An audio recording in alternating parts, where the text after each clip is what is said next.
Welcome to Daily Wisdom, Walking the Path with the Buddha, a podcast shared by David Roylance. This podcast is dedicated to guiding you to completely eliminate the discontent mind and the suffering it causes by attaining enlightenment. Learn and practice the teachings of Gotama Buddha that will guide you to fully attain a peaceful, calm, serene, and content mind with joy. To support this podcast, visit patreon.com/supportbuddha or visit buddhadailywisdom.com, where you will discover a full range of courses, retreats, and online learning resources to assist you on the path to enlightenment. Now, here's our teacher to share more.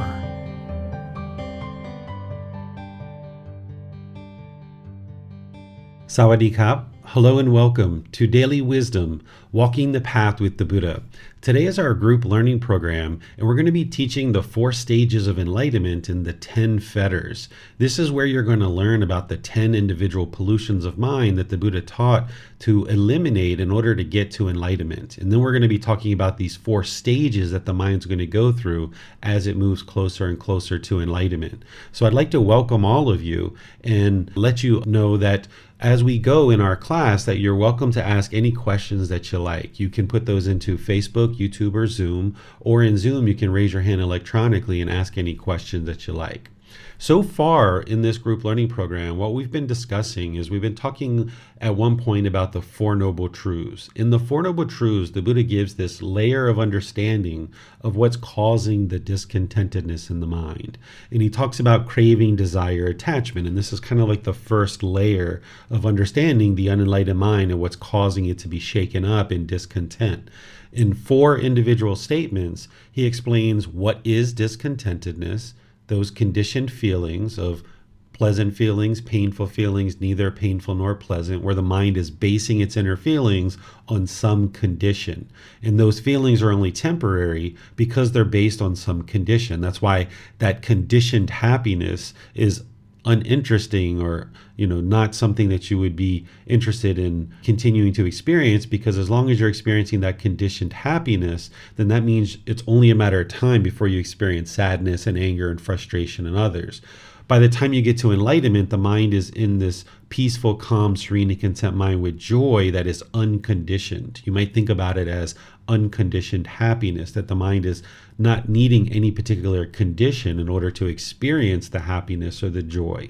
So this conditioned pleasant feelings, conditioned painful feelings, and conditioned feelings that are neither painful nor pleasant. This is discontentedness. Then he teaches the second noble truth, which is the cause of discontentedness, is the craving, desire, attachment, the mental longing for something with a strong eagerness, wanting things to be permanent, where the mind chases after the objects of its affection, longing and yearning, and if it gets the objects of its affection, then it gets these temporary pleasant feelings. But if it doesn't get the objects of its affection, it gets these painful feelings. And sometimes what we do is we push people or we push situations out of our life. This is called aversion. Or we become bitter and hostile and aggressive through our moral conduct, and then this causes people to choose to go away from us. And then in the third noble truth, the Buddha talks about the way to eliminate this discontentedness is eliminate craving, desire, attachment, the mental longing and strong eagerness, chasing after the objects of our affection, thinking the next new shiny object around the corner is going to be lasting and fulfilling, is you can eliminate that. And he teaches breathing mindfulness meditation and generosity as the generalized training to be able to train the mind to do that. And then in the fourth noble truth, he says the Eightfold Path is the way to completely eliminate all discontent feelings. So this is the first layer of understanding of the discontent mind, the unenlightened mind. And then the way the Buddha teaches is he pulls back these covers and helps you to get deeper and deeper into understanding what the true problems are. And there's this other layer of detail called the 3 poisons, or the 3 unwholesome roots, or the 3 fires. We're going to be exploring this in chapter 8, and I'm going to go into detail about it. I've discussed it a little bit here and there, but when we get to chapter 8, we're going to be really discussing it in detail so that you understand that craving, yes, that's part of the problem, is longing and yearning for these certain objects of our affection. And if you get what you want, you get pleasant feelings. If you don't get what you want, you get painful feelings. And then there's these neither painful nor pleasant feelings. Well, when the mind doesn't get what it wants, one of the painful feelings that it goes to is this anger, this hatred, this ill will. And this is where the mind becomes bitter and hostile, resentful towards others. And we become unskillful in our moral conduct. And then there's this third aspect of the mind called ignorance, or the unknowing of true reality. The mind is misunderstanding what is actually causing its discontentedness. We tend to blame other people for our discontent feelings, or we blame the situation. And that's why we tend to be hostile and bitter towards people, because we have wrong view, or we push people out of our life because we have wrong view. So it's only because of ignorance that craving and anger actually continues to persist in the mind. And this is why you don't believe any of the teachings of the Buddha. You get to wisdom, because that's what antidotes that ignorance, that unknowing of true reality, the confusion or the misunderstanding. So now you can actually skillfully eliminate craving and anger when you have wisdom. But as long as the mind is in ignorance, then you're not going to be able to eliminate the discontent feelings. And that's why you come to classes and you read books, you ask questions, you reach out for help to your teacher and things like that. Well, that's kind of like the next level of detail, the 3 poisons, 3 unwholesome roots, and 3 fires, and their solutions and details at that level that we'll talk about in more detail as the program goes. And then there's another layer of detail that all of this comes to. It's called the 10 Fetters, and that's what we're going to be discussing today. Because in order to get to enlightenment, you're going to ultimately need to understand each individual fetter in detail and the remedy and how to solve it. You might not be ready to go out today and actually address these fetters, but what I'm doing in this group learning program is I'm providing this overview over the course of multiple classes to give you a wider perspective, but yet really in depth, of what the path to enlightenment is like. And then next week, we're going to be starting with chapter 1 in the book. We're going to be starting from the very beginning. But here you're getting these kind of overview, but yet an in-depth understanding of what the path to enlightenment is like. And so far, I've been sharing the Eightfold Path and building you guys up to understand the wisdom, the moral conduct, the mental discipline. I've taught you breathing mindfulness meditation, which is something that you need. And then as we talked about the Eightfold Path last week under the mental discipline, I described those 4 jhanas that the mind goes through before it reaches the first stage of enlightenment. And we talked about these 4 jhanas as preliminary phases that the mind moves through, certain qualities of mind that come into the mind and get produced as the mind moves into this first stage of enlightenment. Well, now what I'm going to be describing is these 10 fetters, because once you're in the jhanas, that's when you start focusing on the 10 fetters.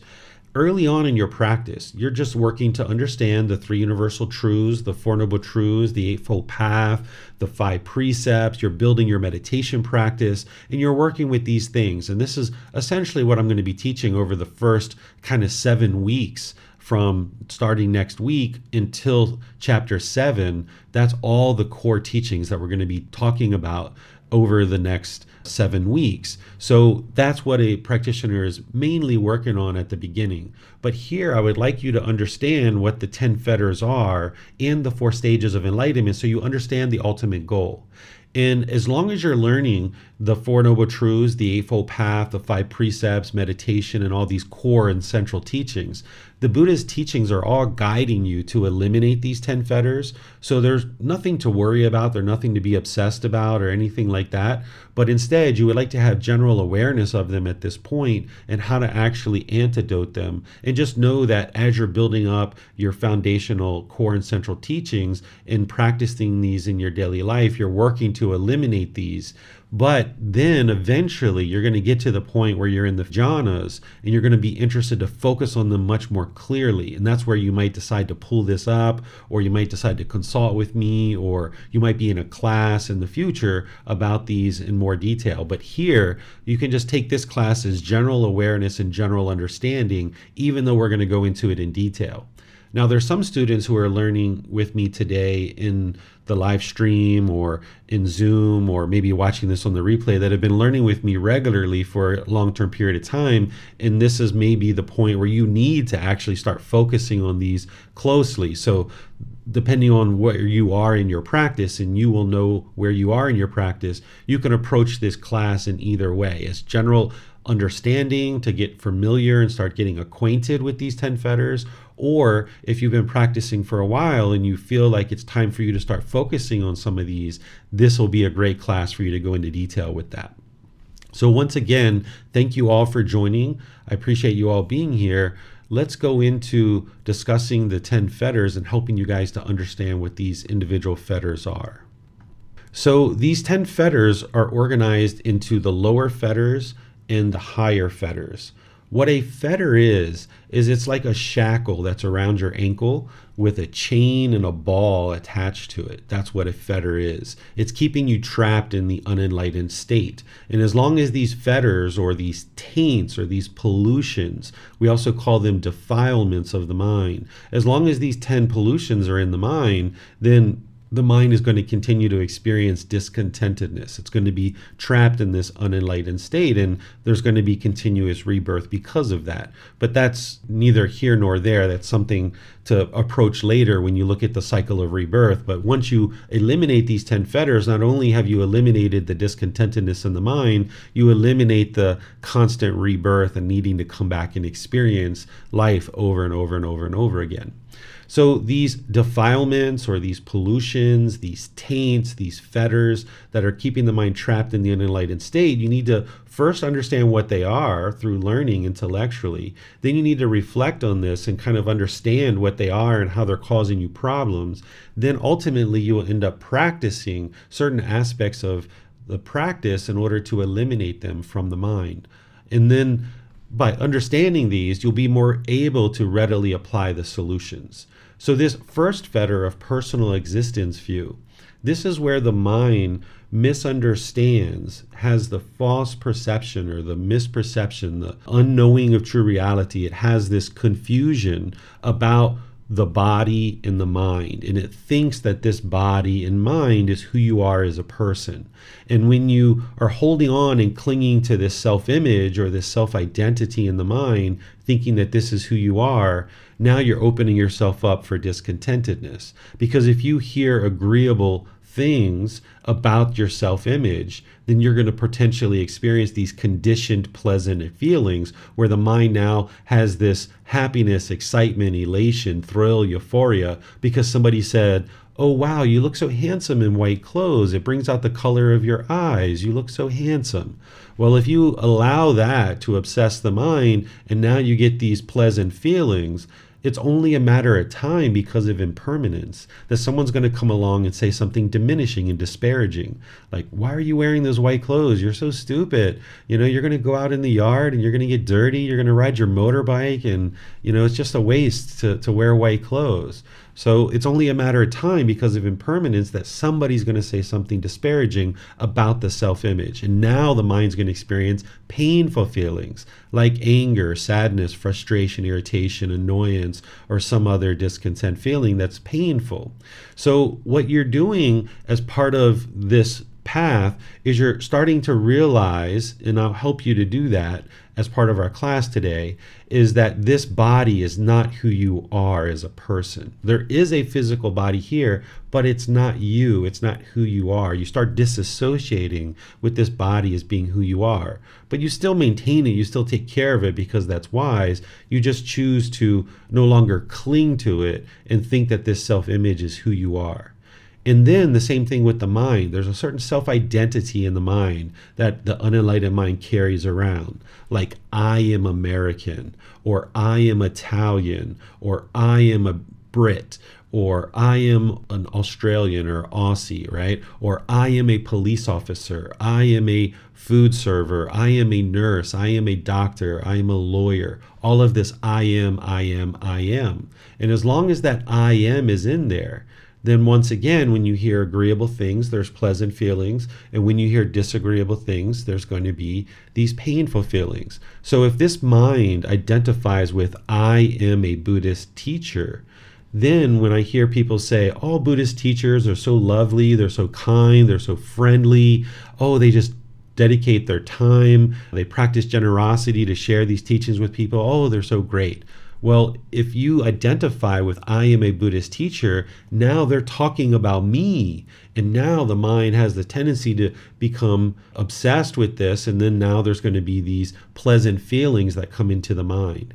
But then it's only a matter of time before someone says all Buddhist teachers are leading people to hell. How dare they, right? They would say all this diminishing or degrading things about Buddhist teachers. And if I am a Buddhist teacher, now when you hear that, then there's going to be painful feelings. So you need to disassociate with this, realize that, okay, I'm performing the role as a Buddhist teacher, I'm providing support, and I'm doing activities that is of a Buddhist teacher, of what other people might consider to be a Buddhist teacher.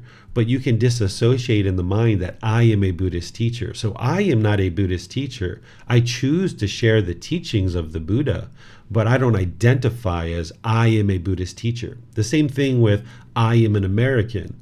I know that this body was born in America, but I don't identify as I am an American. Because if I did, when people said wonderful things about Americans, then the mind would get pleasant feelings. But then when people disparage and degrade Americans, if I am American, then the mind would experience these painful feelings as a result. The other things that you might experience as a result of this personal existence view, and as I'm talking, you can think about situations that you might been in like this, where maybe you have had a certain job or occupation. And when you had that certain occupation, you started seeing that as being who you are as a person. And then when you got laid off, or the company went out of business, or you got fired or something like that, you might have felt like a piece of you was missing. And now you became discontent because you don't feel like you identify with, what you're doing anymore. This job is now gone, and you feel like a part of you is gone or missing. Or if you've retired and now you are no longer performing that job, maybe you did a job for 10 years or 20 or 30 or 40 years, and now when you retire, you feel like a part of you is missing. Like you don't even know who you are anymore because you maybe struggled through this retirement. Or maybe you know people that have experienced that, where they've struggled in retirement because they are no longer performing that job anymore. And it might have taken them a couple of years to let go of I am a police officer, I am a doctor, or one of these other occupations. If you've been in a relationship before of I am a boyfriend, or I am a girlfriend, or I am a husband, I am a wife, and then when you separated, now the mind might have had this longing and yearning to hurry up and get back into another relationship because you didn't feel comfortable being single, because you identified with being a boyfriend, a girlfriend, a husband, a wife, or some other relationship like that, and you were trying to hurry up and get back into that role with another person. And maybe you made an unwise decision as part of that. So this is some of the challenges that are experiencing as long as this personal existence view is in the mind and you think that this is who you are. You can even get to the point where you might think, I don't even know who I am anymore, and I need to go on this journey to find myself. Sometimes people do that. They come to Thailand in order to find themselves, but they never actually find themselves because there is no self. They might find new hobbies, a new occupation, they might find new friends, new interests, or things like this, but those things aren't who you are as a person. And it's only a matter of time before all those things change, and now the mind is uncomfortable when it has this pollution of personal existence view. So you can't find the self because there is no self there. So the Buddha provides us the teaching of the universal truth of non-self to help us understand that this body and this mind isn't who we are as a person. And we can get liberated from clinging on to this to the point where if somebody says something agreeable about our image or our identity that was maybe there at one time, we no longer experience those conditioned pleasant feelings. Our mind is already joyful before this person even says that. And we might say, thank you, I appreciate your kind words, or whatever you might say to that person. But then when somebody comes along and says something degrading and disparaging, you don't feel any painful feelings in that situation. You don't feel any anger or hostility or aggression or any sadness or anything like that because you no longer identify with these things. You've let those go. So this is what you can get to when you understand the universal truth of non-self and you practice the teachings in detail of how to actually eliminate this. There's a few things that you're going to learn as part of chapter 16. In fact, there's quite a few things there in chapter 16 when we get to it that I'm going to go in detail explaining exactly what you can do in order to eliminate the personal existence view. But because I've taught you guys about learning, reflecting, and practicing, now that I've shared this learning with you, let's reflect on this a little bit.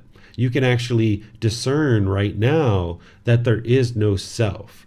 And the way that you can do that is I can ask you, where are you? And you can take your finger and you can point. Some people might point here or might point here. If you point to your chest and say, I am right here, look down and what you see is you see a shirt. You actually don't see you. The shirt is not you. That's just a shirt. So if we get rid of the shirt and say, where are you? And then you point, well, that's just skin. So let's get rid of the skin. That's not you. Where are you? And then we point again. Well, that's just bone and that's just muscle tissue and fluid and organs. Those things aren't you. That's not who you are. But the mind falsely thinks that this is you. And that's the challenge in the unenlightened mind. And that's why it's holding on and clinging to this body and or this mind, thinking that this is you. And that's why it's open to getting shaken up in these situations where there's agreeable or disagreeable speech related to this body and this mind. So as you learn the universal truth of non-self, and in chapter 16, you'll see a detailed list of things that I share about how to eradicate this from the mind. Just a few things that we can talk about right now, because in chapter 16, I'll go into it in more detail, is you can start disassociating with this I am. So wherever you will typically say, I am a Buddhist teacher or I am American, you can start changing the way you think about how you relate to the world. You might think about, I provide the services of a lawyer, or I perform the function of a lawyer, or I perform the occupation of a lawyer, or something like this. Or you might say that, yes, and you understand that this body was born in America.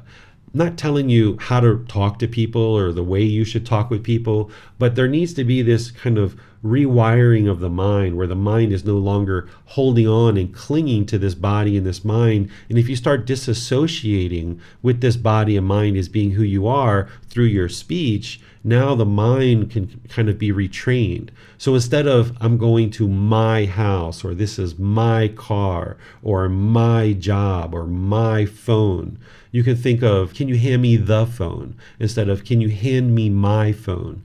Or instead of, I'm going to my car, you can think of, I'm going to the car.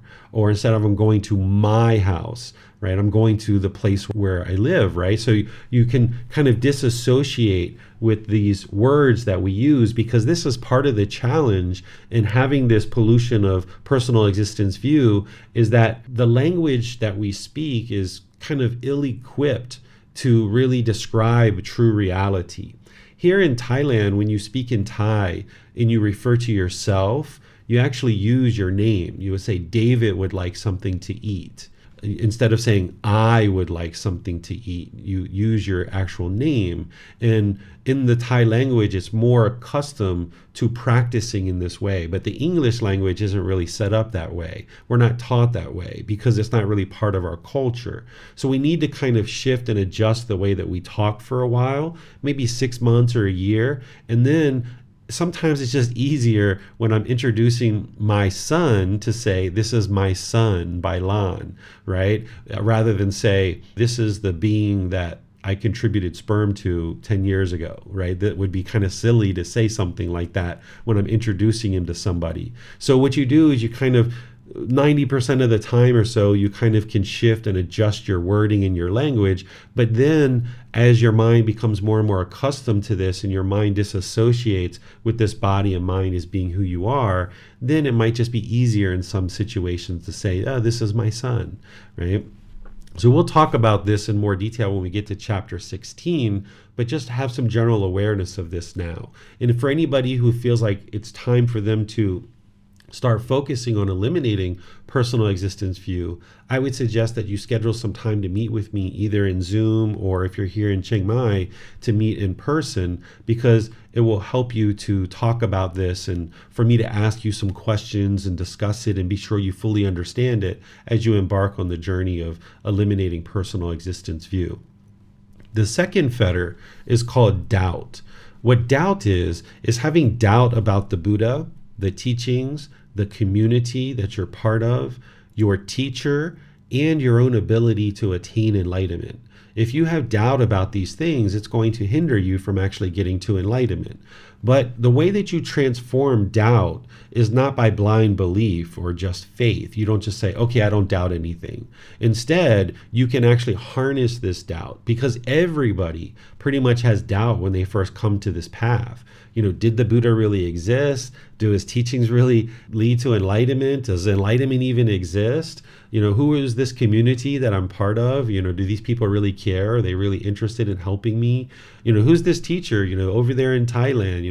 What is he doing? Wearing all white, shaving his head? What's he doing? Is he really a legitimate teacher? And you might doubt your ability of whether you have the ability to learn and practice and progress to enlightenment. So you can actually have doubt when you first start, and you can harness this because you can potentially have this be an inquisitive doubt where you're very inquisitive about the Buddha's teachings and you turn it into an interest to investigate his teachings rather than just have blind belief or faith or just say, okay, I understand everything and, okay, I'll just have faith in the Buddha. That's not what you're interested in. That's not how you get rid of this fetter of doubt and this pollution of doubt. The way you get rid of it is by investigating his teachings, examining them, reflecting on them to independently verify them and see that they're truth.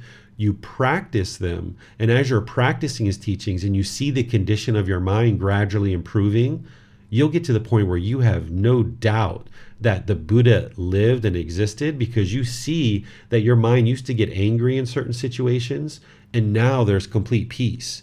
Or you're slowly diminishing this to frustration, to irritation, to annoyance, to eventually getting to complete peace. And you know that those things actually used to arise all kinds of anger in your mind before. So you'll get to the point where you have complete confidence that the Buddha absolutely existed, that his teachings are absolutely leading you to enlightenment. The mind's not enlightened yet, but you'll know that they're beneficial and leading you in the right direction. You'll know that this community of people that you're interacting with is caring and encouraging and motivating and interested in seeing you get to enlightenment. And by getting to that point, you'll have confidence in your teacher, that your teacher has guided you to that point. And you'll have confidence in your own ability to get to enlightenment because you've seen progress already. You've been coming to classes, you've been reading books, you've been meditating, you've been training your mind, and you see these gradual improvements, and you'll know that you have the ability to do this because you see more peacefulness coming into the mind. So that's how you get rid of doubt, is you investigate, you reflect, and then you practice the teachings and see this gradual progress as the results start being experienced more and more in the mind. The third one is called wrong behavior in observances. There's two aspects of this. So I'm going to explain it in two different sections. The wrong behavior part, this refers to the Eightfold Path, that moral conduct section that we've talked about, right speech, right action, and right livelihood. Because with wrong speech, wrong action, and wrong livelihood, you're going to be causing harm through your moral conduct, and this harm is going to be coming back to you. And as long as you're doing that, then you're not going to be able to get to peaceful and joyful mind, because this harm is going to be coming to you from other people. So bringing your practice up to practicing right speech, right action, and right livelihood. With right speech, there's those four aspects of right speech: ensuring that you're not lying, that you're practicing not slandering, that you're not having harsh speech, and that you don't have frivolous speech. That's part of right speech, or what we talked about as right communication.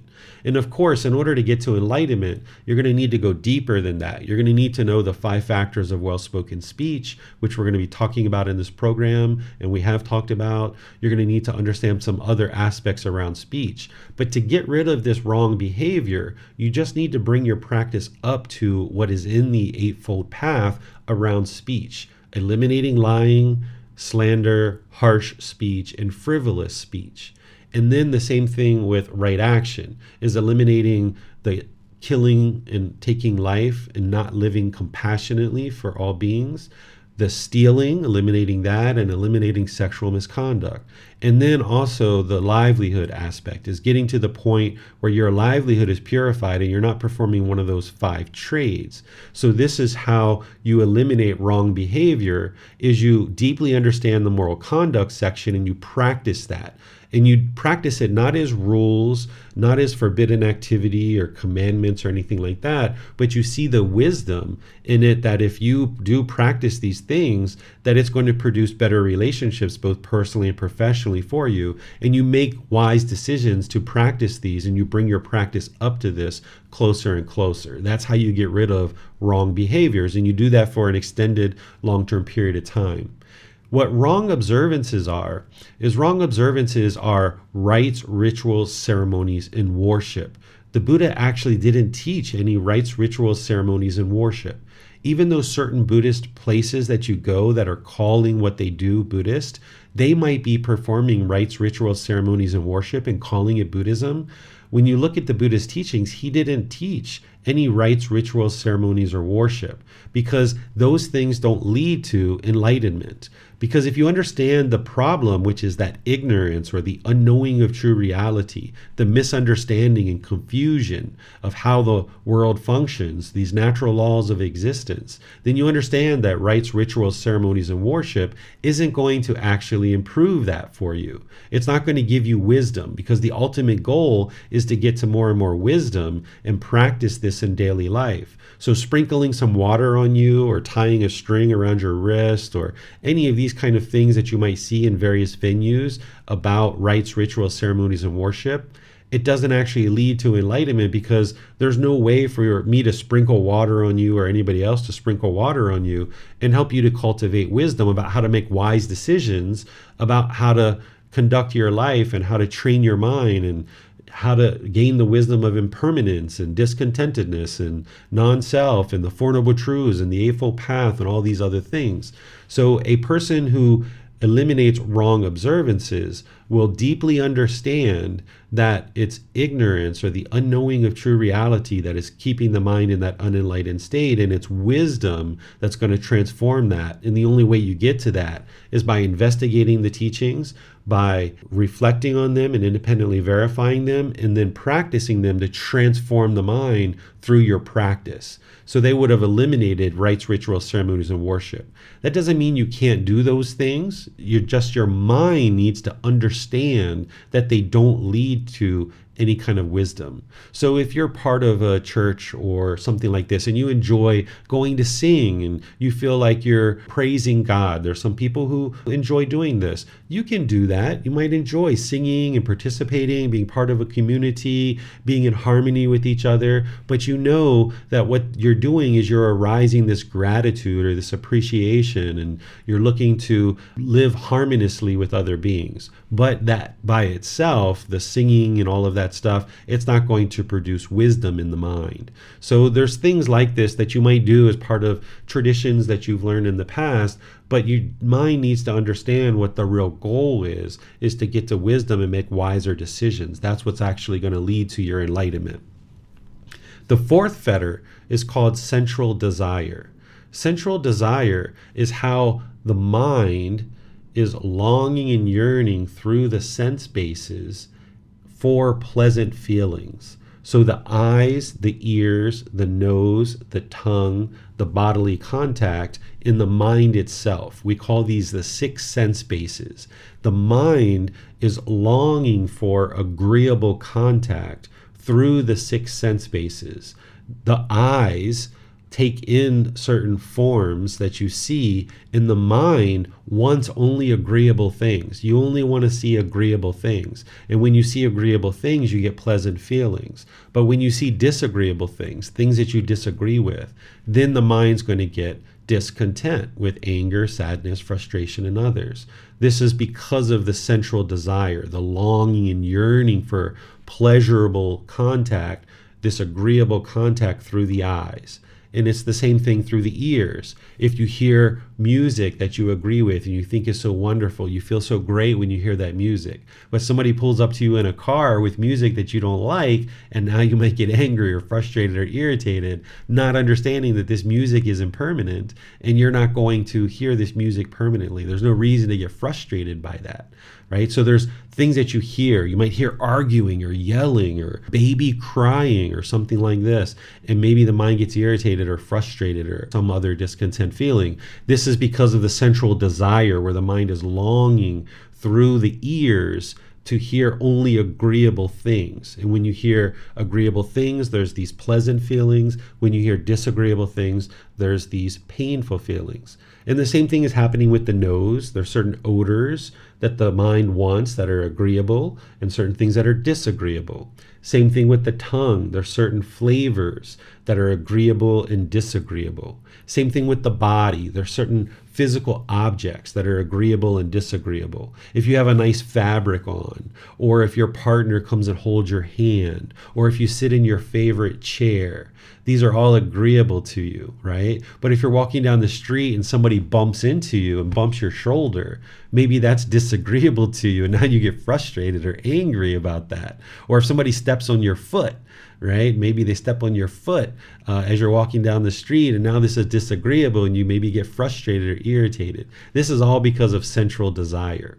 And then there's the mind itself, where the mind might be thinking about things in the past, certain pleasurable things, maybe relationships or experiences that you've had, and you're kind of longing and yearning for those pleasurable things to happen again.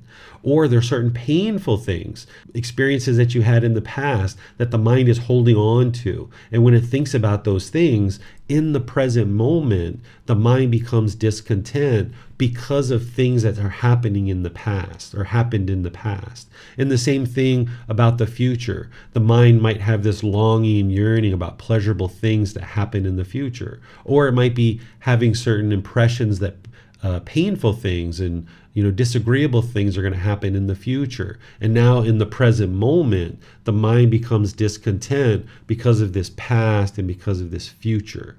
And now the mind is having this longing and yearning. It's through these sense bases of the eyes, the ears, the nose, the tongue, the bodily contact in the mind. And as long as this pollution of central desire is in the mind, it's going to keep getting shaken up because it can't permanently get things that are agreeable. Because of the universal truth of impermanence, it's only a matter of time before something disagreeable comes along. You can't control the world to only get agreeable things that you agree with. So that person coming up alongside of you at the traffic light with music that you don't like, well, maybe the way you might think about that is that you don't prefer that kind of music, but you understand it's temporary and it's only a matter of time before they go racing off and you don't hear that music anymore. So no big deal, no reason for the mind to get frustrated. But there's specific things that you're doing here in order to eliminate central desire, because what the mind does when it has central desire is it tends to be very selfish. It tends to hold on to things because it's craving this permanence. So it tends to hold on to things craving permanence. And as long as it's doing that, it's going to continue to have this central desire and it's going to continue to get shaken up. So we use breathing mindfulness meditation in order to train the mind to let go. So when the mind moves off the breath, you're training the mind to let that go and come back to the breath. So over multiple sessions and multiple times within one session, whenever the mind moves off the breath, you're letting it go, letting it go, letting it go, letting it go. You're exercising the mind, getting it used to just letting go and no longer longing and yearning through the sense bases and craving for the objects of its affection. Instead, when the mind moves off the breath, you just let it go and come back. You let it go and you come back. So now when you're in the mall and you see those pairs of shoes that, oh my goodness, they've got some beautiful shoes sitting in that store. I just need to get those shoes. But you've got 30 pairs at home already. How many pairs can you wear in one time? Do you really need to go get that new pair of shoes? And is it really going to provide any lasting satisfaction? So where you see the mind longing and yearning like that, you can cut it off and let it go. If you've been training the mind in breathing mindfulness meditation, you can cut it off and let it go and bring the mind back. You no longer allow it to chase after the objects of its affection. When these other shoes get old and you no longer need them, or you give them away or what have you, then maybe you buy a pair of shoes, because it's very expensive to chase after our wants instead of just fulfilling our needs. And there's other things like this that the mind's going to be longing and yearning for. And where you see that, if you've been exercising the mind and breathing mindfulness meditation, you can cut those off and let them go. And then eventually you'll get to the point where the mind no longer is longing and yearning through these sense bases. And the other generalized training that we use is generosity. Because the mind is becoming selfish with this central desire, and it tends to hold on to our money and our possessions and our relationships and all these different things that we're holding on to, we practice generosity, where we're giving and we're sharing more than is strictly required in any one given situation. And by practicing generosity, we train the mind to let go. So we practice generosity with all the people around us and ensuring that, we're sharing our time, effort, energy, and resources. And sometimes when people learn with a teacher, they might decide to offer donations to the temple or to the teacher and things like this. This is the way that we train the mind in order to let go and not hold on to things very tightly. And this is generosity, is helping the mind to gradually let go. You can do things as simple as you're walking into a store, and rather than just walk through the door and go into the store, you notice someone's behind you, you can hold the door and let those people in. Or if you see somebody drop something, you can bend down and pick it up and say, sir or ma'am, you dropped this. This is yours, right? You can do these kind of things, which is sharing your time, effort, energy, and resources more than is strictly required in any one given situation. And you can cultivate this mind of generosity where you're willing to give and share, because an enlightened being isn't going to be selfish. We need to eliminate this stain of selfishness, and this helps the mind to let go of central desire. Then the fifth fetter is essentially a result of the fourth fetter, that as long as there's central desire where the mind's chasing after the objects of its affection, if it gets what it wants, it gets pleasant feelings. But if it doesn't get what it wants, it will tend to get these painful feelings. And there is where anger might arise, or hatred, or this ill will, this aggression, this resentment, this frustration, irritation, annoyance, these lesser versions of this.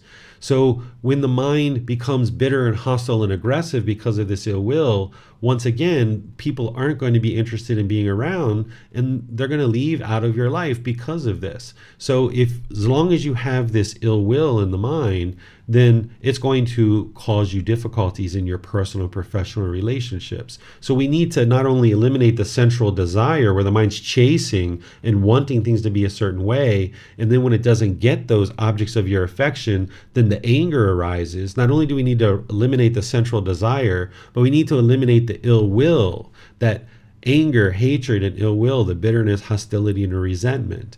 And the way that we do that is with loving kindness meditation. Loving kindness meditation is what I'm going to be teaching on Wednesday. We're going to be doing a 4-part series where I'm going to help you understand how to train the mind through loving kindness meditation.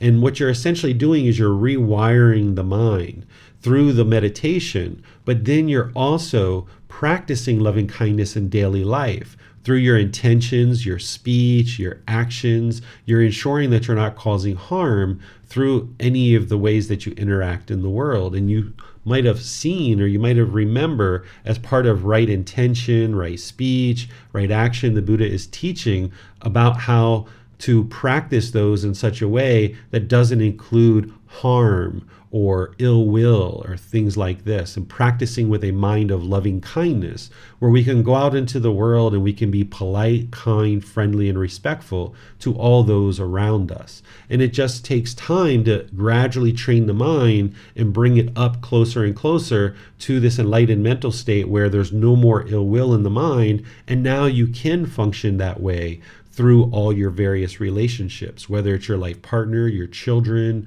your co-workers, your neighbors, your family members, that instead of being harsh and bitter and resentful towards them, that you can transform your mind with loving kindness meditation. And now when you're around those people, now you can function in a more loving and kind way. Because what the mind does as we age is we take on this ill will. When we were born, we didn't have ill will. We didn't come out of our mom's stomach and go to the nursery at the hospital hating on other babies, right? We didn't do that. Instead, as we aged, we had certain cravings, right? We wanted mom's milk or a bottle, or we wanted a toy, or we wanted a chocolate bar. And if we got what we wanted, we got pleasant feelings. And if we didn't get what we wanted, we got these painful feelings. And then we falsely attributed those painful feelings to our parents or to whoever was around us, that you won't give me that toy, or you won't give me that chocolate. And now there's this anger and hostility that comes up in the mind, and then we form this mental object of ill will. And this gets more and more deeply rooted in the mind as we age, and we have various experiences in different relationships and different jobs and different interactions that we have. We have these pleasant feelings. If we don't get the objects of our affection, then we get those painful feelings. And then we start forming this anger, hatred, ill will, this resentment, this bitterness. So when we practice loving kindness meditation, it starts breaking this up and it starts rewiring the mind. Because now in the unenlightened state, if we don't get what we want, we might go down this path, this well-beaten path of anger, hostility, and aggression, this ill will, because that's a well-worn path, and it's so easy for our mind to slip down that path. And the thing is that we know where that path leads. It leads to harshness. It leads to broken relationships. It leads to difficulties in our life. But when we don't have the wisdom to understand that, we just keep going down that path. We've beat down that path very well. It's got a well-worn path in some cases. The grass is all worn out. It's just dirt. We've knocked back the sticker bushes and everything else. But when we do loving kindness meditation and we're practicing loving kindness meditation, we're essentially rewiring the mind. That now when we don't get the objects of our affection, now we realize that any painful feelings that are coming up, those are being caused by our own mind. It's not being caused by the other person. And going down this path of ill will isn't what we're interested in. We're interested in going down this other path that we now need to create. We need to get out our machete. We need to knock down these bushes. We need to get rid of the stickers in the bushes. And we need to knock this path down. And it's going to be challenging. It's going to be difficult. It's going to be a struggle in some cases because your mind's so used to going down this well-beaten path. And it's so easy for the mind to go down that path. But we know where that path leads, and we're not interested in doing that anymore. So we've got to walk towards the struggle and get into these stickers, and we need to knock these bushes down and make this path a well-worn path. And over time, this old path will get overgrown again, and the mind won't be interested in going down there anymore. And it's got this other new path that it's opened up in the mind by rewiring the mind through meditation and through our daily actions, our daily speech, and our daily intentions, that we now, when somebody does something that we disagree with, we just understand that that's impermanence, that we can't permanently agree with everything that each person does. So therefore, when somebody does something we disagree with, we just understand that that's impermanence, and there's no need to get frustrated and angry and irritated about it. There's no reason to get hostile and aggressive towards this person. So let's go down this path of loving kindness, where we're polite, kind, friendly, and respectful to people. And the Buddha teaches us how to do that through right intention, right speech, and right action.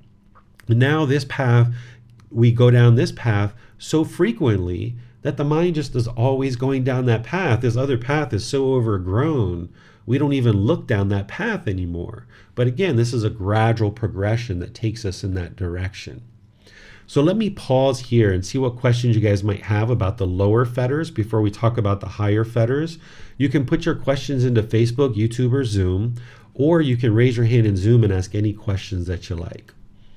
I don't see any questions at this time, Teacher David. Okay, so let's move into the higher fetters so that you understand what these are. The higher fetters, the number 6 and 7, are actually very similar, so I'm going to describe these together. What desire for form is desire for form is having a craving, a longing for existence in the human realm or the animal realm. This is the form realms. There's physical form. The body has physical form in the human realm and in the animal realm.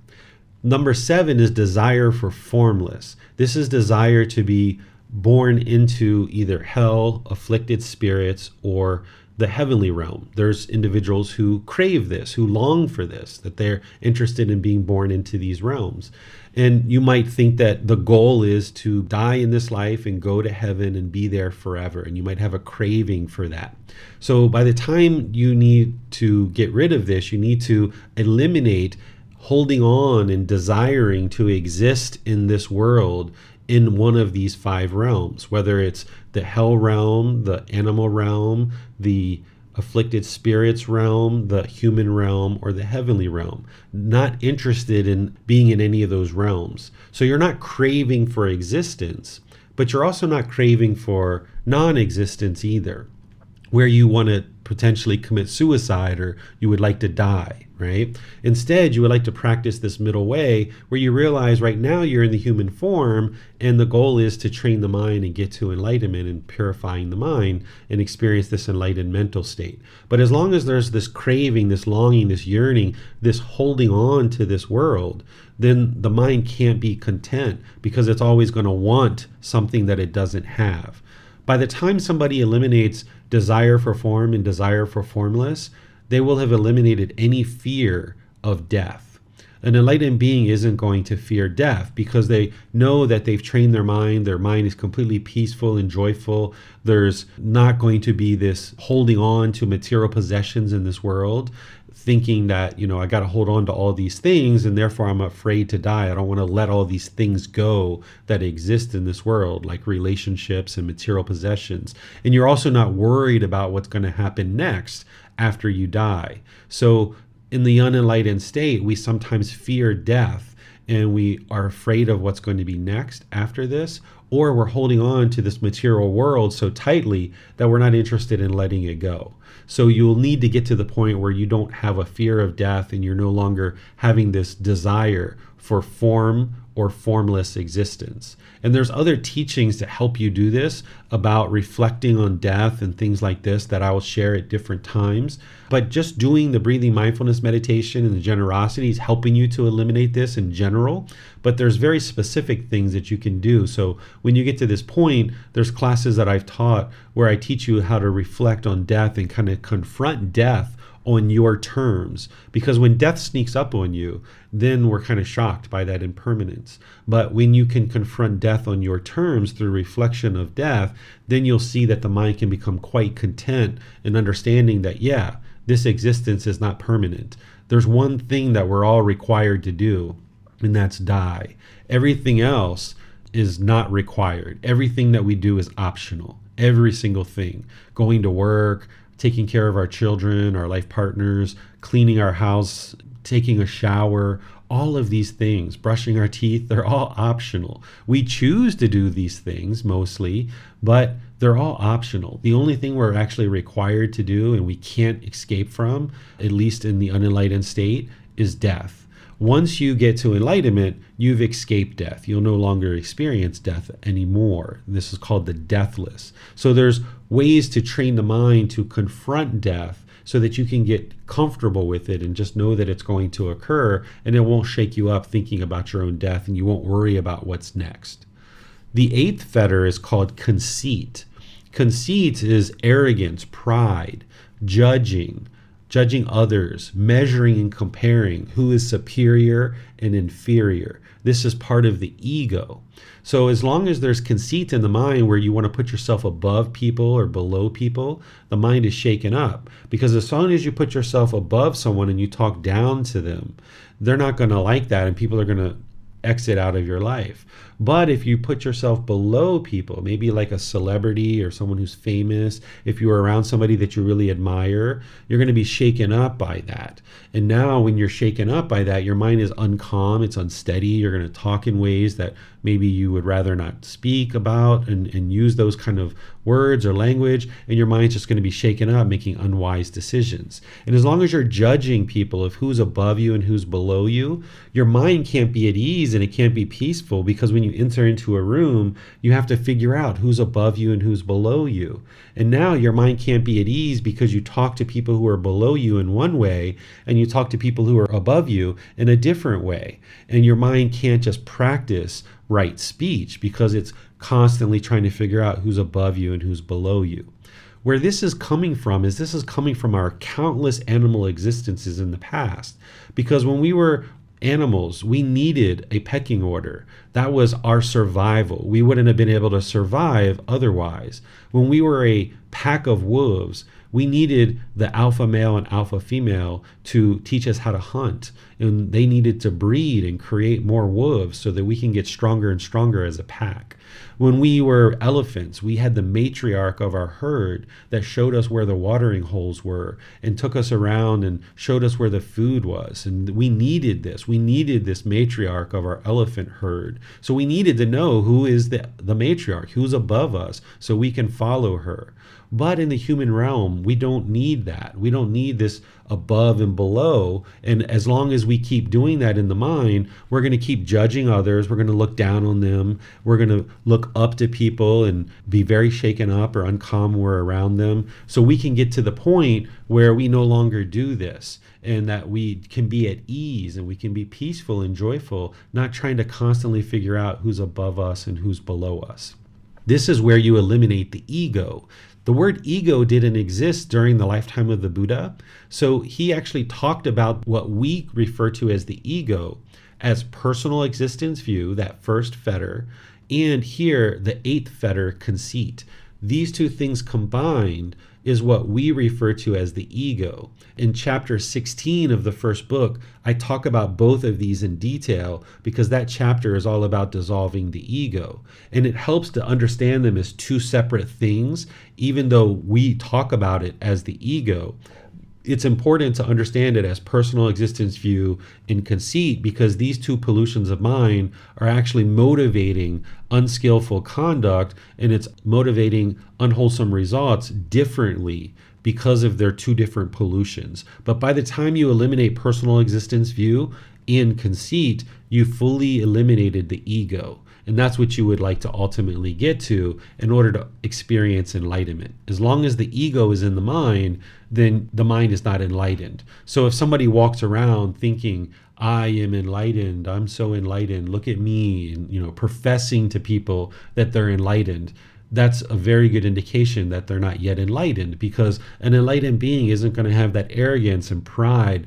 They're not going to be projecting to people that they're so enlightened and looking for admiration from other people. Instead, they're going to be humble, they're going to be peaceful, they're going to be joyful and content, and their mind's going to be so peaceful and joyful, they're not going to have to go around and convince people that they're enlightened, because they don't have a craving, a desire, a longing, yearning for people to know that they are enlightened. So they're just going to go about their day being peaceful and joyful.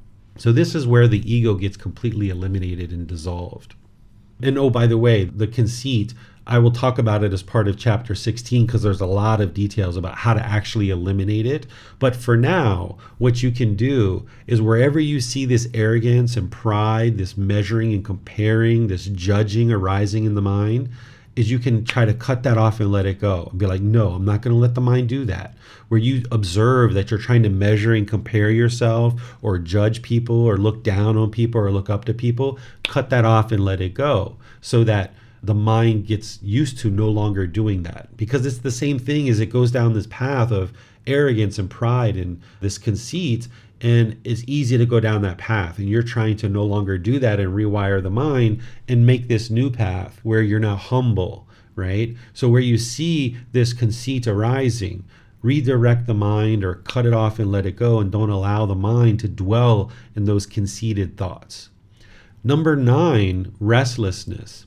Restlessness is confusion or distraction, worried mind, an overactive mind, a restless state of mind, anxiety. It's the exact opposite of singleness of mind. This is where the mind is overactive. If your mind is restless, you might find it difficult to just sit in a chair and just look at the wall.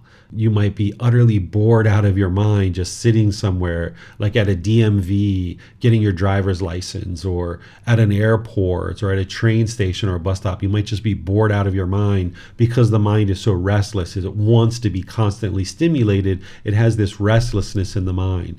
You might even bob your knee, or you might take your fingers and, tap on the table like, this is the mind being overactive, and now it's coming through the body. The body is the employee, the mind is the boss. So the body is just following whatever's going on in the mind. So if your mind is overactive, the body is going to show that through tapping or through bobbing your knee and things like this.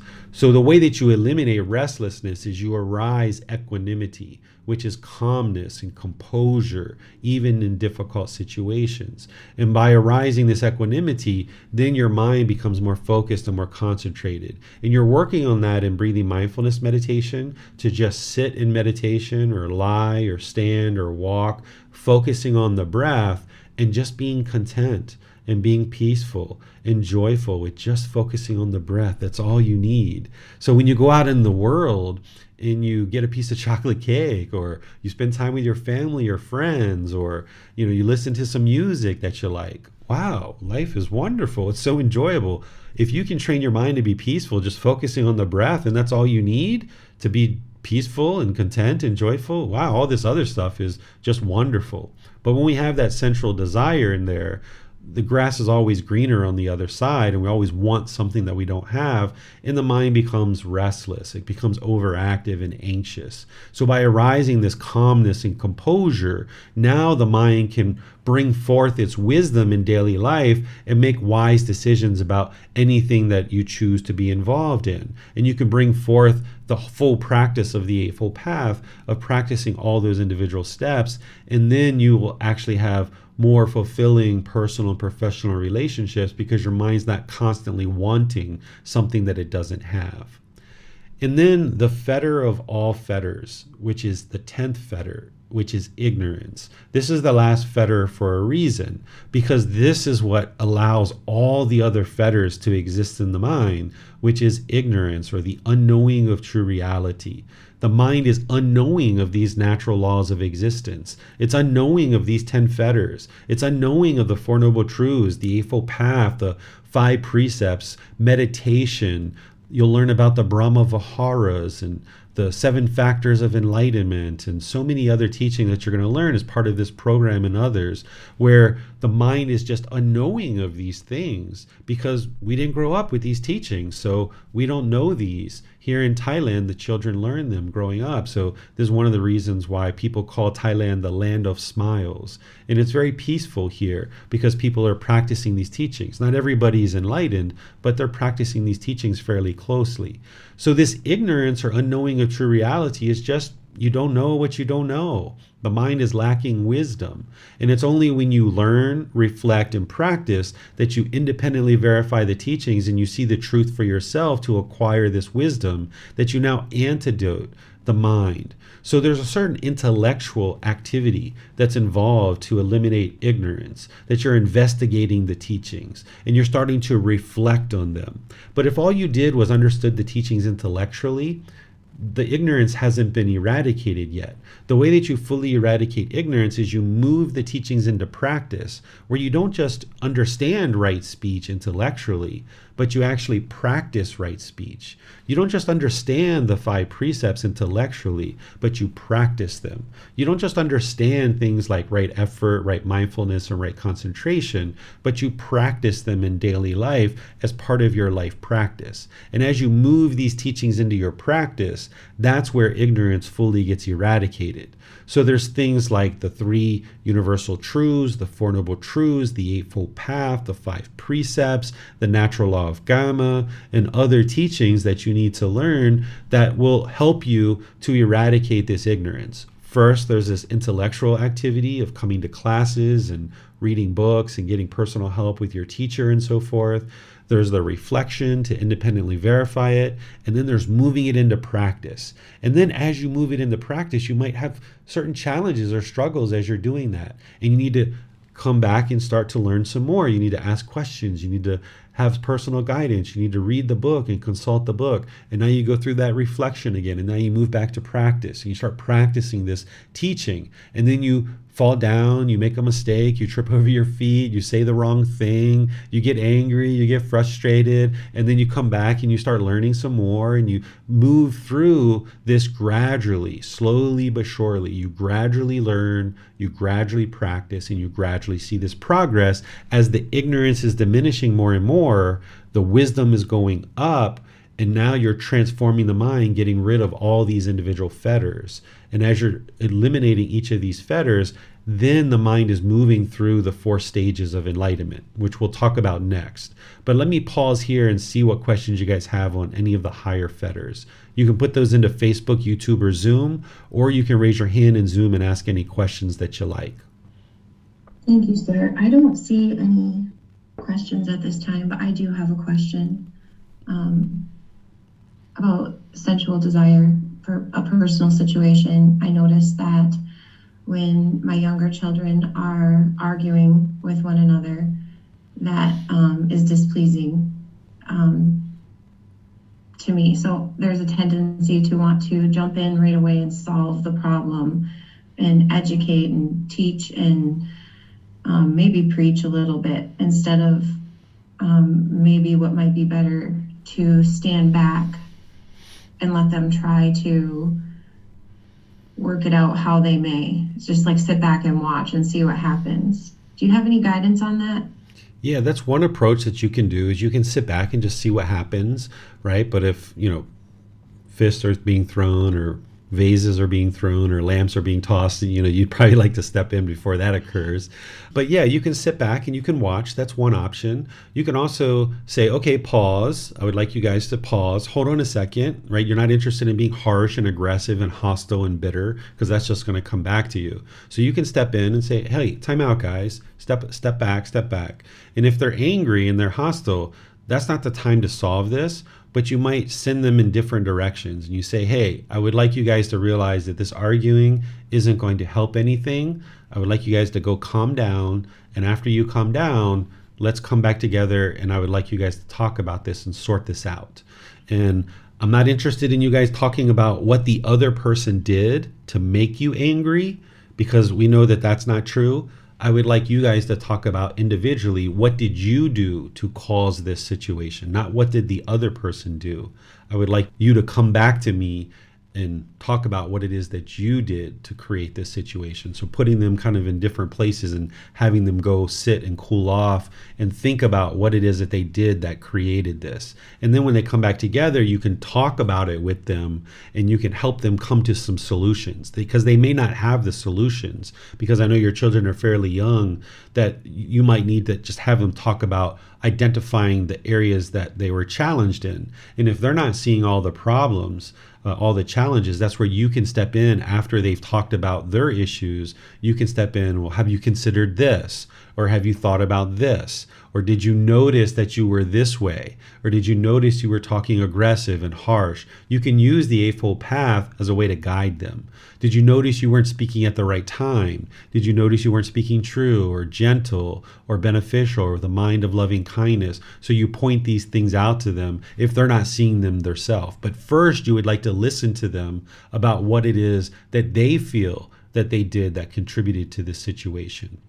And then when you listen to them, then you can point out the areas that they don't see, and then you can help them come up with solutions about how to improve their practice. Thus, what you're doing for them in that situation is you're helping them get wisdom. Because the whole reason why two people sit there and argue and yell at each other is because of these 10 fetters. It's the 10 fetters, and they're lacking wisdom. They have this unknowing of true reality. So what you're doing as a parent is you're stepping in, getting them to a point where they can calm their mind down and help them do some thinking and some reflection about what it is that caused the situation themselves. And then when you're bringing them back together, you're imparting wisdom that helps them to make better choices in the future, all the while knowing that one talk isn't going to do it. 2 talks isn't going to do it. 5 talks isn't going to do it. It's going to be a gradual training, gradual practice, and gradual progress. But each time you're getting more and more refined in the type of guidance and that you're providing them, and they're getting more and more capable of digesting that content and understanding it. Especially as they age, they'll have more capability to understand what it is that you're sharing. And then when they understand the wisdom, they'll start gradually making wiser and wiser choices about their conduct because they see the benefit in it. That's very helpful, sir. Thank you. I think the biggest thing that I was missing was the pause. The pause and the ability to calm down before asking questions or preaching and trying to fix things. Thank you, sir. Yeah, remember the right time. That's the very first one for a reason, because if people's minds are angered and hostile and upset, it's the wrong time to be talking. That needs to all calm down before there's any ability for wisdom to come into the mind. Yes. Thank you, sir. Mm-hmm. You're welcome. It doesn't appear there are any other questions at this time. Okay, so let's look at the 4 stages of enlightenment, because now that you understand the 10 fetters, we can talk about the 4 stages of enlightenment. There's 4 individual stages that the mind goes through as it's eliminating these fetters. Remember, we talked about the Eightfold Path and putting that together. That's the very first part of the path. Then you start observing these qualities of mind that come with the jhanas, those 4 preliminary phases. And then at that point, you start focusing on the fetters. And then as you start eliminating the fetters, the mind starts moving through these stages of enlightenment, starting with stream enterer. That's the very first stage of enlightenment. And we call it stream enterer because it's just like a log that enters the stream. It's only a matter of time before it reaches the ocean. And the same thing is once you get into that first stage of enlightenment, it's only a matter of time before you get to enlightenment, either in this life or a future life. It's a matter of time that you will get to enlightenment. Then there's once returner. We call this once returner because if you get to this stage of enlightenment and die, you're only going to end up coming back to the human realm one more time. And from there, you're going to get to enlightenment in that very next rebirth in the human realm. Non-returner is somebody who dies in the 3rd stage. They're going to be reborn into the heavenly realm, and then they're going to get to enlightenment in the heavenly realm. They're not going to actually come back to the human realm. This is called non-returner. But not everybody in heaven actually gets to enlightenment. Some of those beings, a lot of those beings, are reborn into other realms. But a person who's at a non-returner, they will get to enlightenment in the heavenly realm and not come back to the human realm. Then there's what's called an arahant. An arahant is an enlightened being. They've eliminated all 10 fetters and they're not going to be reborn anywhere. This person has eliminated discontentedness and they are now enlightened. This is what we call an enlightened being.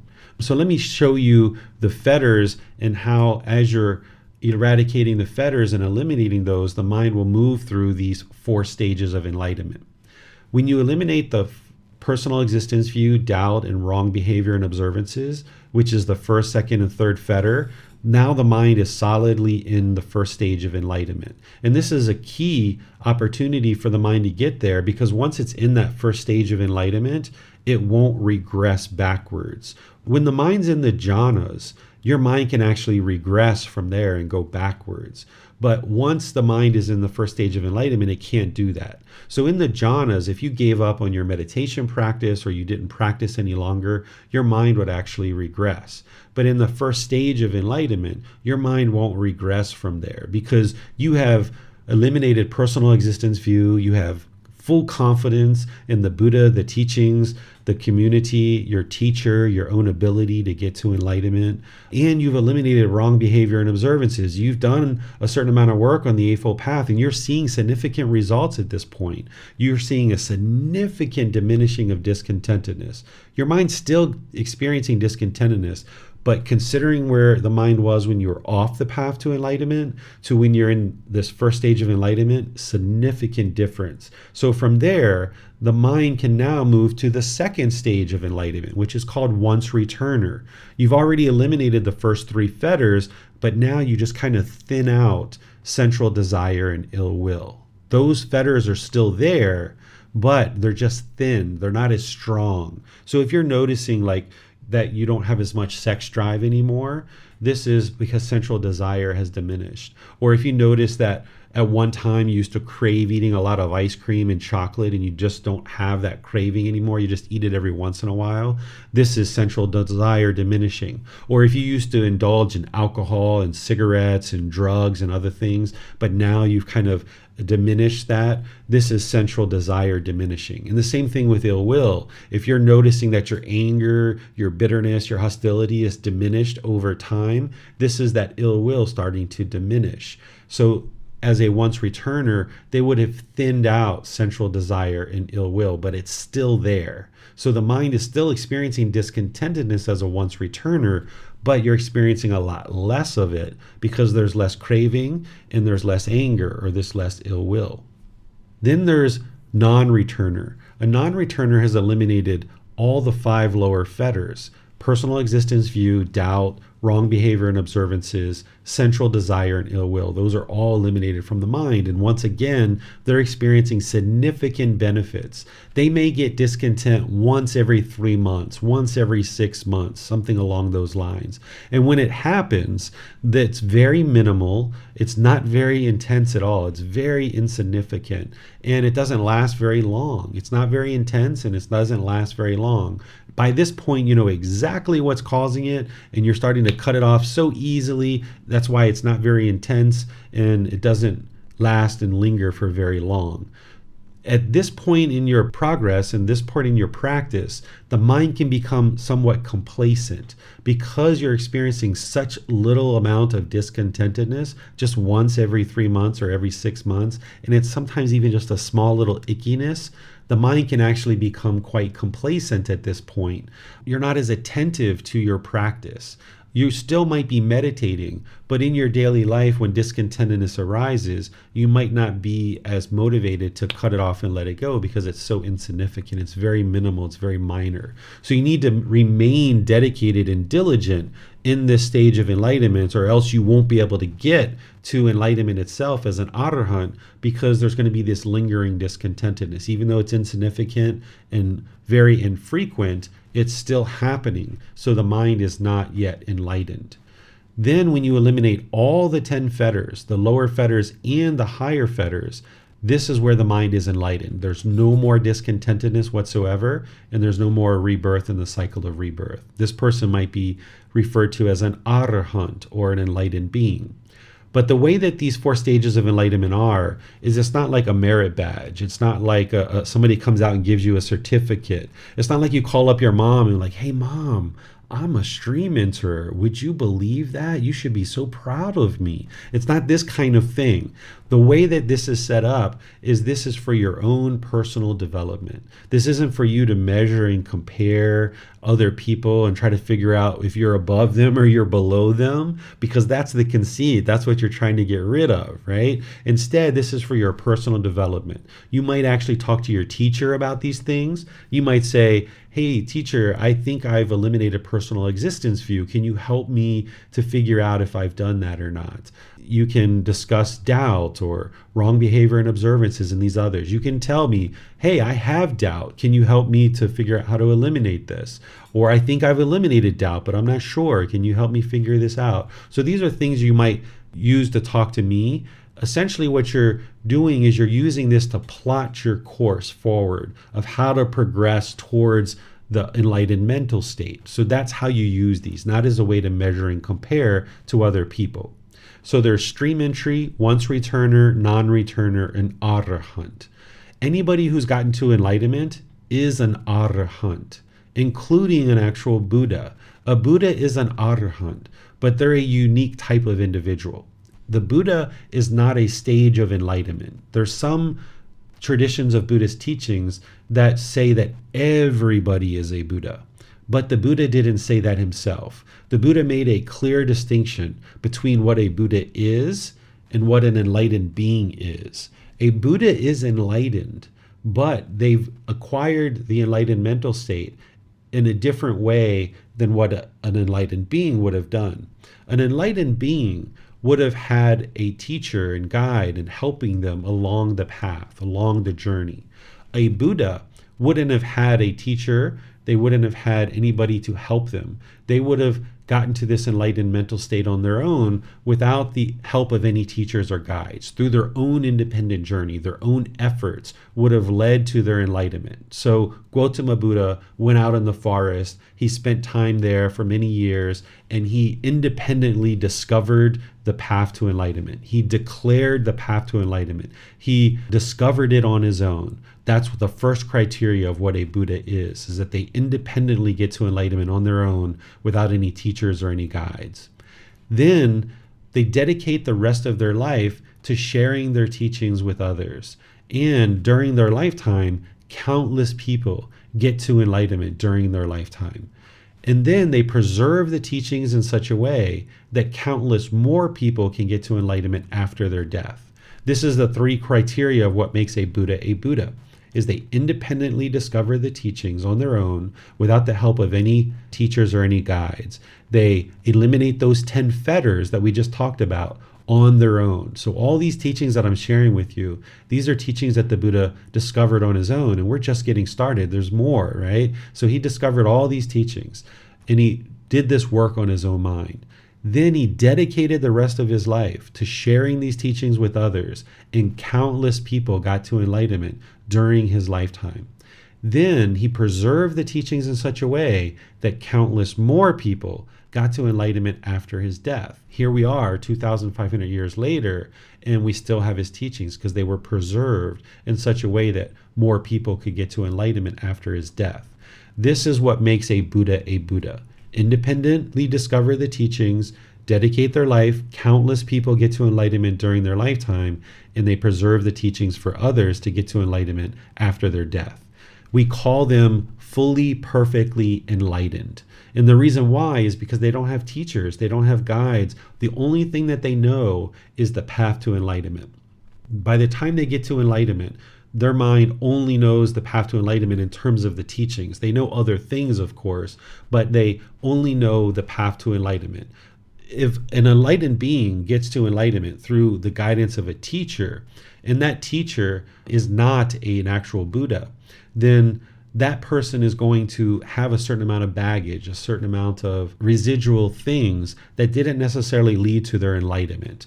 They might be practicing 80 or 90% of the teachings that lead to enlightenment, but they still got 10 or 20, maybe even 30% of the things that they're doing didn't actually lead to their enlightenment, but they're still practicing those things. That's what an enlightened being would do, because they are having this teacher and they might just be practicing some of those things out of respect for their teacher.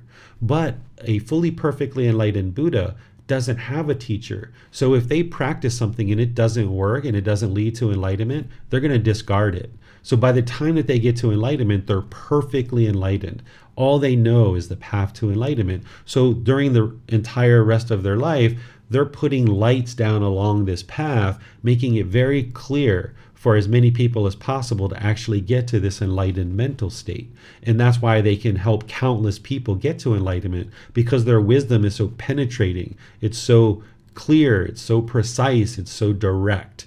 And this is why they're able, or one of the reasons why they're able to actually help people to get to enlightenment. There's one other quality of mind that a Buddha actually has that is different than that of an average enlightened being. The average enlightened being that gets to enlightenment, they're going to go off and do things, be a politician, a business owner, whatever it is that they're going to do. They're not going to function the same as a Buddha, but their mind is still experiencing the peace, calm, serenity, and contentedness with joy. The thing that allowed the Buddha to get to enlightenment on his own without the help of any teachers or any guides is that he has an unlimited memory, where other beings in the world, they have a certain capacity, they have a certain limit to their memory. It's kind of like a hard drive. They might have a 1 terabyte hard drive. And once their hard drive gets full, they need to delete old files in order to store new files. This is why with your life right now, the last 5-10 years perhaps, you have really good recall about what you've done in the last 5 or 10 years. But when you think about your childhood, you kind of have spotty memories. You don't have really clear, detailed, direct memories of your childhood. You have just kind of spotty memories. That's because you've had to delete those files in order to store these new files. But a Buddha, a person who's going to become a Buddha, doesn't have this. They have an unlimited capacity to their mind. So they understand their past lives and what they've experienced in their past lives and their current life. They've been accumulating wisdom through multiple lives in their current life. And they can retain all of that wisdom that they acquired over all these multiple lives, and it comes together for them in their last life, where they're able to get to enlightenment in that last life on their own without any help of any teachers or guides, because they've been accumulating this wisdom, and now it becomes beneficial for them to now get to enlightenment in their last life. They have the ability to observe the mind of others, and they can see these fetters in the mind of their students. So a Buddha isn't interested in other people knowing that they're a Buddha. A Buddha today wouldn't go around and claim to everyone that they're enlightened and that they're a Buddha. That would be detrimental to a Buddha's ability to help people. Because if everybody knew who the Buddha was, if there was some physical characteristic that everybody knew who the Buddha was, then people would be on their best behavior whenever they're around this person. And that ability to observe their students' mind and actually help them with teachings to eradicate the 10 fetters would be useless, because people would just be on their best behavior whenever they're around this person. But if nobody knows who the Buddha is, and this person can operate in a way where they're sharing the teachings and helping people get to enlightenment, then there's going to be students who come in that have ego. There's going to be students who gossip and have profanity. There's going to be students who get angry and hostile and bitter around this person who's a Buddha. And now they can actually see the true nature of this person's mind. And then because of the loving kindness and compassion that a Buddha has, they'll be able to offer them teachings to be able to help them to improve the condition of their mind. And this is why a Buddha isn't interested in going around and telling everybody that they're a Buddha. Instead, they're just going to remain humble. They're going to remain peaceful. They're going to share their teachings without the need of anybody knowing that they're an actual Buddha. So one of the powers that a Buddha has is that they're able to observe the quality of mind of their students and then actually help them to understand what fetters they're struggling with and then how to actually eradicate them. A Buddha has a deep practice of their own teachings. They are essentially a living, breathing, walking example of their teachings. They're not going to teach right speech and then practice wrong speech. They're not going to teach the Brahma Viharas of loving kindness, compassion, sympathetic joy, equanimity, and then practice the opposites of those. Instead, they're going to be a living, breathing, walking example of their teachings, because this is one of the ways that a Buddha teaches.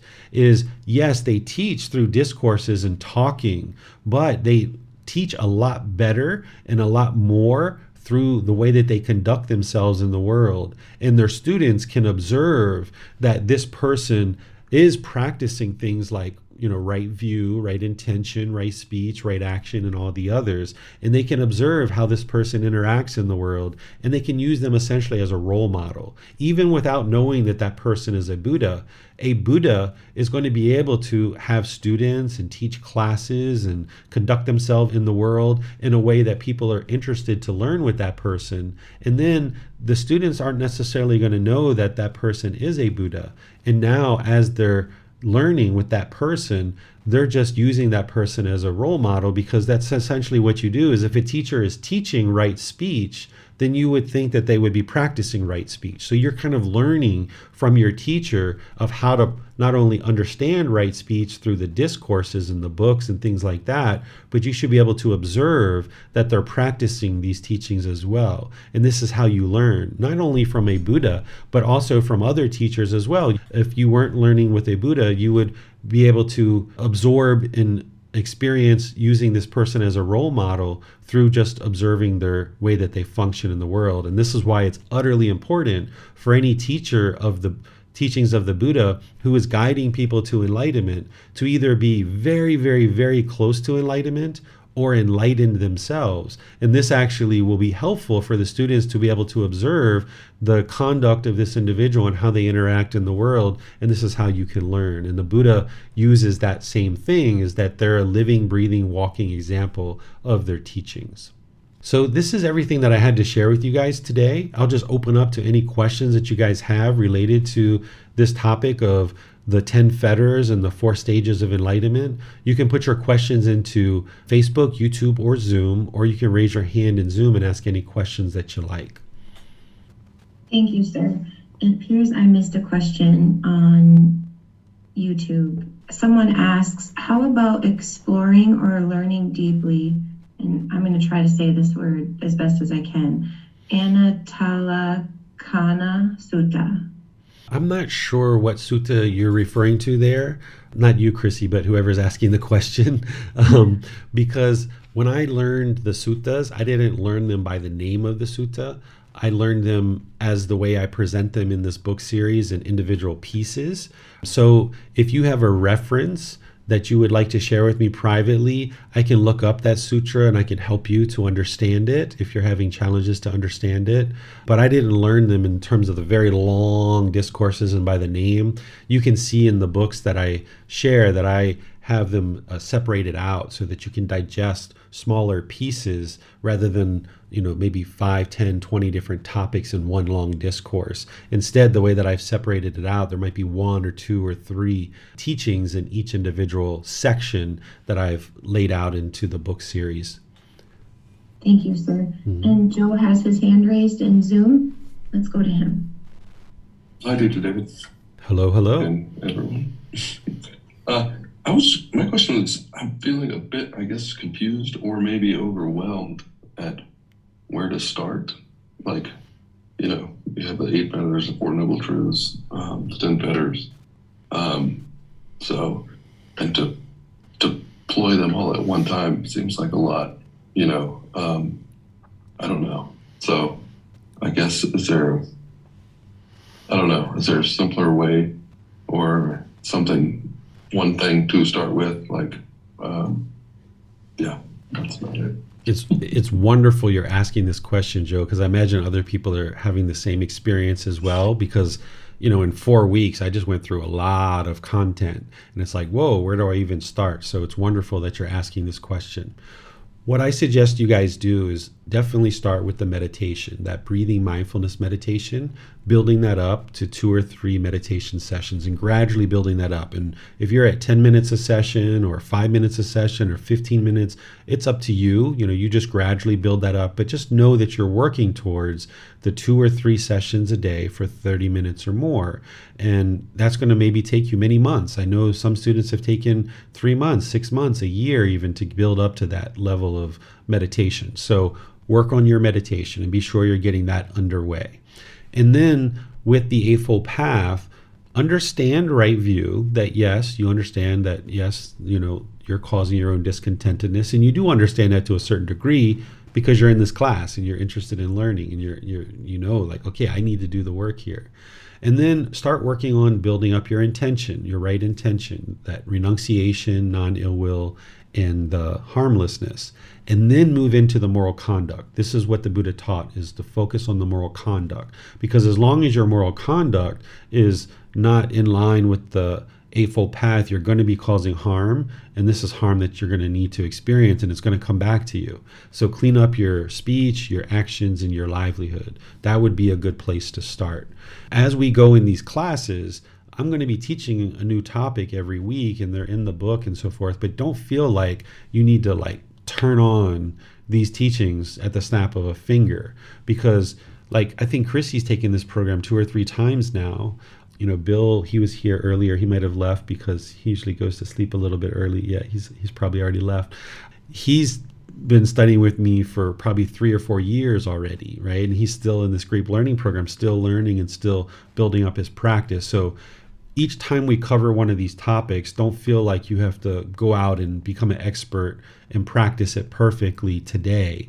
Instead, as you go through the Eightfold Path and you go through this group learning program, start observing the things that you need to improve and start working on that, mainly focusing on your meditation practice and improving your moral conduct. Those are the 2 things at the beginning. There's going to be more that you're going to learn in this program, but don't feel like you need to learn it all and retain it all, because most people repeat this program multiple times. There's even one student who's taken this program 6 times, I know of an individual, and has read this book. She told me 12 times, 8 or 12 times that she's read this book. So just take your time, and each time you go through the program and you go through the book, you're going to learn more and more and more, and you just kind of dial it in more and more. So if you can work with the meditation and your moral conduct, that would be the way to get started. And then even though you're still learning in the program, don't feel like you need to go out and do these things right away. And you'll see that as we go next week, starting with chapter 1, with chapter 1, there's nothing that you need to really go out and do. And the same thing with chapter 2, there's nothing you need to go out and do. And chapter 3, the same thing, there's nothing that you need to go out and do.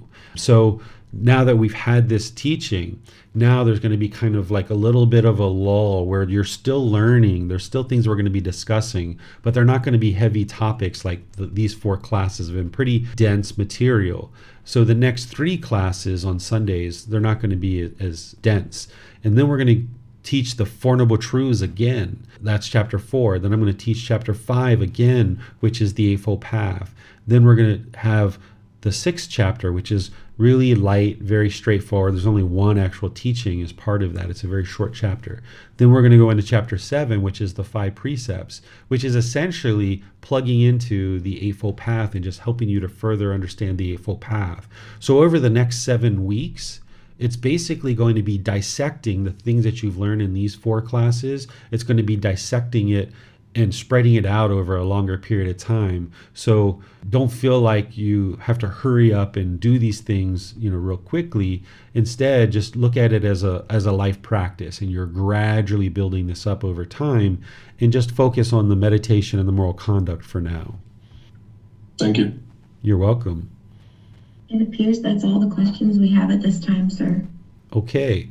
Well, I'll just end class by sharing that next week we're going to be moving into chapter 1. So if you would like to read the chapter before class in this book, Developing a Life Practice, The Path That Leads to Enlightenment, Volume 1, you can go to the website and download this book. You can take it and go print it, or you can order a printed copy through Amazon. Wherever you are in the world, Amazon pretty much delivers throughout the world. So you may decide to read before class. So then when you come to class, you might have certain questions that you would like to ask in class. Or some people like to learn in the class first and then read afterwards, depending on how you learn. And then some people like to read before and after. So now what you would like to do is, with that breathing mindfulness meditation and building up your practice of the moral conduct, is get in the habit of reading throughout your week. And you're not interested in sitting down and doing like a full hour or two of reading. None of these chapters should actually take you that long to read. I think the longest chapter might be an hour to read, but you're not even really interested in sitting down and reading for an hour necessarily.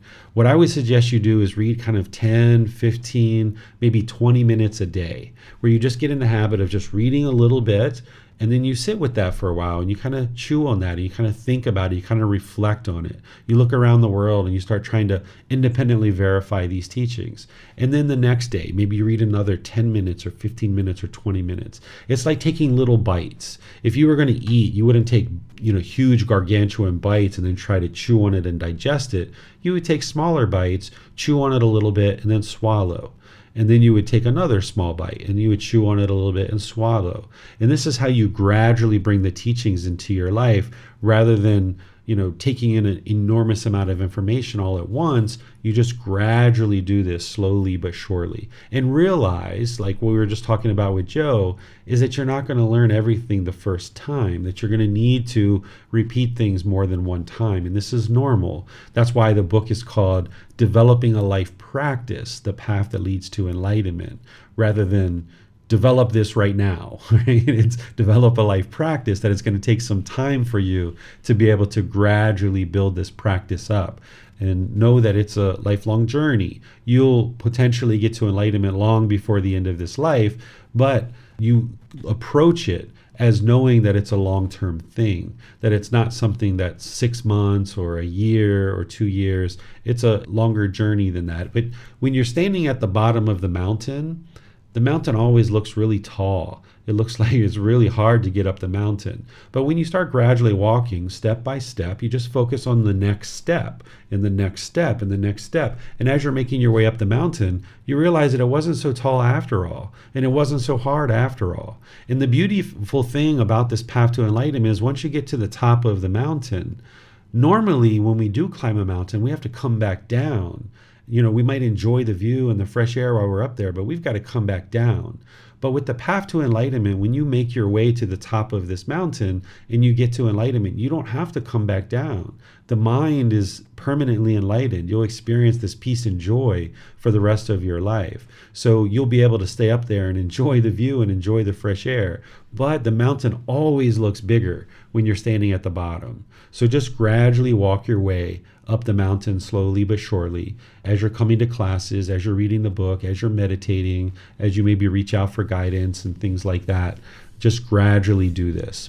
So next Sunday, we're going to be doing chapter 1. This is titled Universal Teachings: Love, No Harm, Good Morals. And when you learn this is where you're going to learn about how various traditions that you might have been exposed to in the past are somewhat connected to what the Buddha is actually teaching. And then on Wednesday, I'm going to be sharing with you loving kindness meditation. So if you've been working on your breathing mindfulness meditation, now you're going to get another meditation to incorporate into your practice. And if you're just fine hanging out with breathing mindfulness meditation and you're not ready for loving kindness meditation now, that's fine. Just work with the breathing mindfulness meditation. If you feel like you're ready to learn the next aspect of your meditation practice and build that up, then that's where the loving kindness meditation comes in, because loving kindness meditation is going to address the ill will, that fetter that we talked about today. So you decide for yourself. Everybody's on their own independent journey. There's nowhere that you're supposed to be. There's nowhere that you're expected to be. I have no expectations of any of you as students. This is your own independent journey. I'm just here to guide you and help you along with that journey. And you decide how you would like to go forward based on when you read, how much you read, when you come to classes, what meditations you practice, and things like this. Where you need help figuring that out, You can talk with me privately or talk like Joe just did in class and ask questions, and I can help you to figure out how to best move forward. So that's what we're going to be doing over the next 2 classes. So I'd like to thank all of you for your questions. I'd like to thank Chrissy for moderating. I'd like to thank you for your dedication and your diligence to learning and practicing these teachings. We'll see you guys in one of these future classes. Have a very wonderful and lovely rest of your day. We'll see you next time. Sawadee krap. Thank you for listening to this podcast. To provide support for this podcast, visit patreon.com/support Buddha. To access more teachings, visit buddhadailywisdom.com. There, you will discover a full range of courses, retreats, and online resources to assist you on the path to enlightenment. Remember to establish a daily, consistent meditation practice, along with learning and practicing these teachings. A well-developed meditation practice is the foundation in which to train the mind to attain enlightenment.